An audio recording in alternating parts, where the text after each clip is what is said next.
сайн байна уу Тунгай эмчээ? Сайн байна уу? Манай өнөөдрийн сошиалог сорчлын булангийн манд 4-р дугаараар аутизмтай хүүхдэн болоо вакцины холбоо хамгааллын талаар зөвлөгөө мэдээлэл авах гэсэн. Ээжүүдийн групп дээр нэгэн аутизмтай хүүхэдтэй ээж маань аутизмтай хүүхдэд вакцин хийлгэж болох уу үгүй юу талаар нэлээд эргэлзсэн байгаа юм байна. Энэ талаар аутизмтай хүүхдүүдийн ээжийн групп дээр болохоор ерөөсөө вакцин бол дэмий гэсэн юм мэдээлэлүүд байгаа учраас нөгөө тухайн ээж маань болохоор төлөвлөлт вакцинд орох хамрагдах ёстой юу үгүй юу гэдэг дээр нэлээд эргэлзээтэй байгаа юм лээ.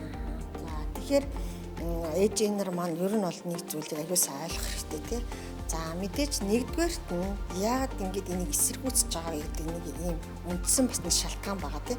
За тэгэхээр 1998 онд анх удаа тэр аутизм хүрээний эмгэг вакцинтай холбоотой юу гэсэн ийм жижигхэн судалгаа хийгдсэн байдаг. За тэгэхээр нэгдүгээрт нь тэр судалгаанд хамрагдсан хүүхдүүдийн тоо маш зөөхөн, судалгааны маань ажил маш жижигхэн байсан. Энэ дээр үндэслээд гарсан дүгнэлт нь бол буруу гарсан байдаг.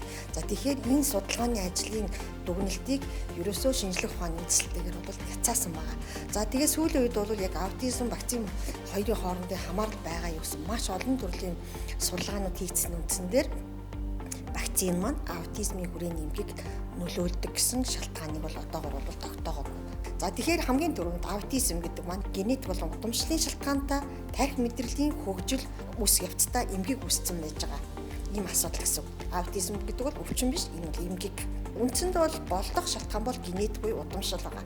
За энэн дээр олон төрлийн хүчин зүйл нөлөөлнө гэж байна. За энд юу байх вэ гэхээр тухайн жирэмсэн ээжийн жирэмслэлтийн явц. За жирэмсэн ээж жирэмсэн байх явцдаа халдварт бүртэх. Ялангуяа одоо торч халдвар буюу тэр дотроос улаануудын халдвар.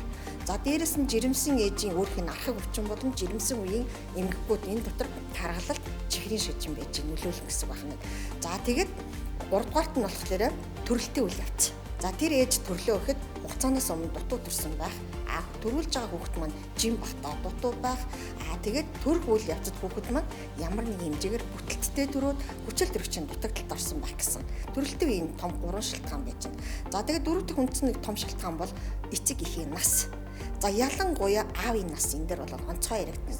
За тэгээд 5 дахь хамгийн том насны нөлөөлж байгаа хүчин зүйл мэдээж байгалийн орчны нөлөөлөл гэсэн. Байгаль орчны нөлөөлөлт бол мэдээж нэгдүгürt нь агаарын бохирдол биднэрт яригдана. Хоёрдугаарт нь хүнд металлын асуудлууд яригдана. За тэгэхээр аутизмын хүрээний эмгэг бол генетикийн гол суурин дээр үүссэн.